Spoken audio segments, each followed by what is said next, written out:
Quand j'étais à l'école primaire et maternelle, on nous apprenait tout le temps que le système solaire comptait 9 planètes.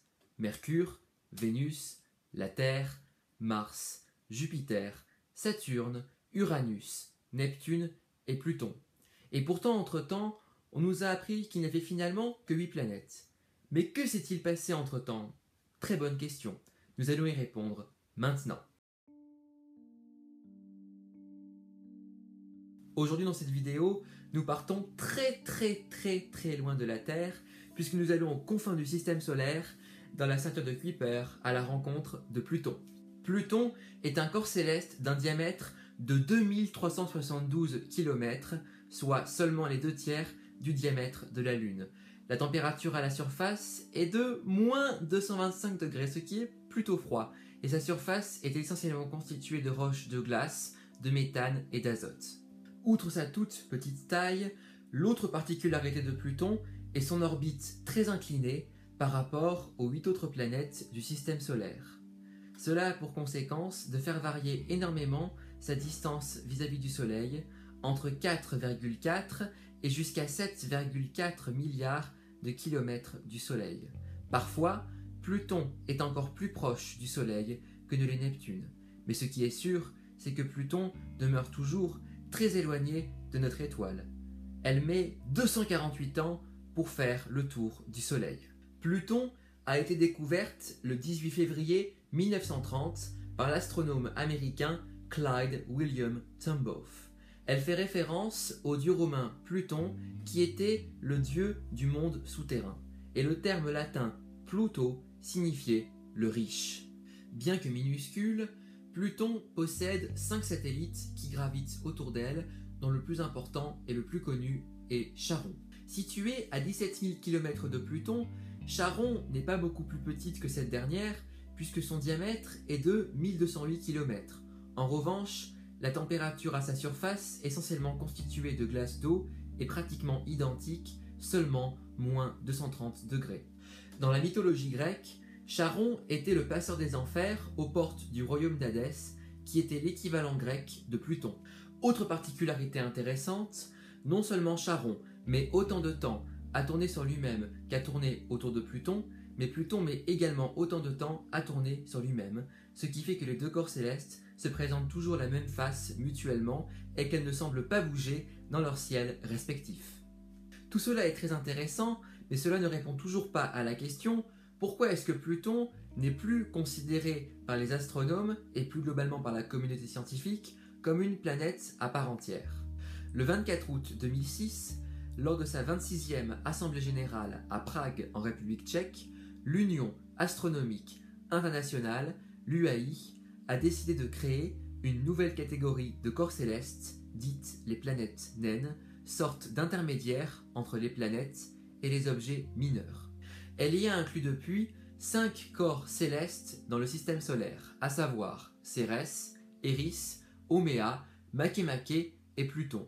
Cette décision a soulevé une certaine polémique au sein de la communauté scientifique et plus globalement au sein de l'opinion internationale, en tout cas celle intéressée par les questions spatiales, en particulier chez les Américains qui étaient trop contents d'avoir un des leurs qui a découvert une planète du système solaire et qui, du coup, n'était plus considérée comme une découverte aussi importante que celle concernant les autres planètes.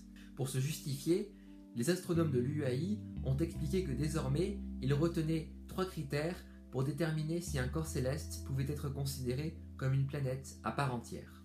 Ces 3 critères sont être en orbite autour du Soleil, avoir une gravité suffisamment forte pour avoir une forme ronde ou presque, et enfin, avoir attiré ou déplacé tout corps céleste se trouvant sur l'orbite, de sorte qu'il n'y ait plus d'obstacles.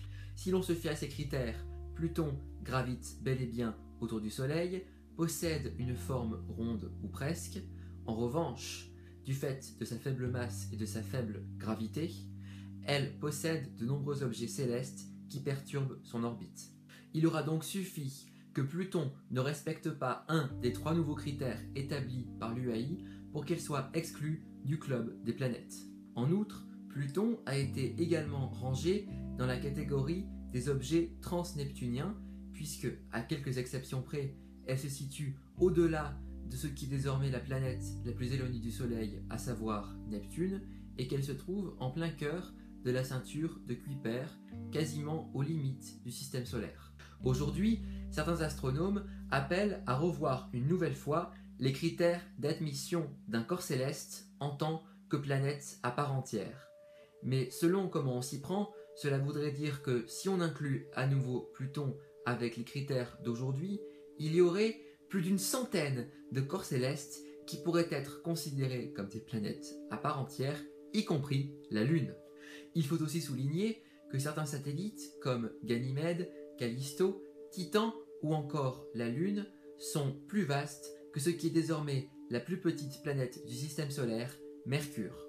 Quoi qu'il en soit, la sonde américaine New Horizons, lancée le 19 janvier 2006, soit quelques mois avant l'exclusion de Pluton du club des planètes, nous a permis, lors de son survol de Pluton et de ses satellites à la mi-juillet 2015, d'en apprendre un peu plus sur cette planète naine bien mystérieuse pour nous, les terriens. C'est en effet New Horizons qui est à l'origine de cette sublime photo de la surface de Pluton prise le 14 juillet 2015. C'était la première fois que l'on voyait pour de vrai Pluton, mais aussi son principal satellite, Charon.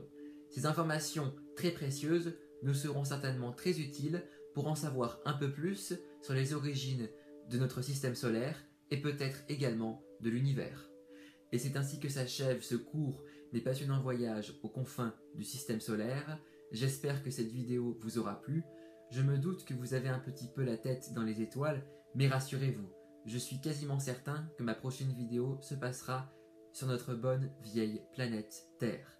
D'ici là, prenez bien soin de vous. À bientôt!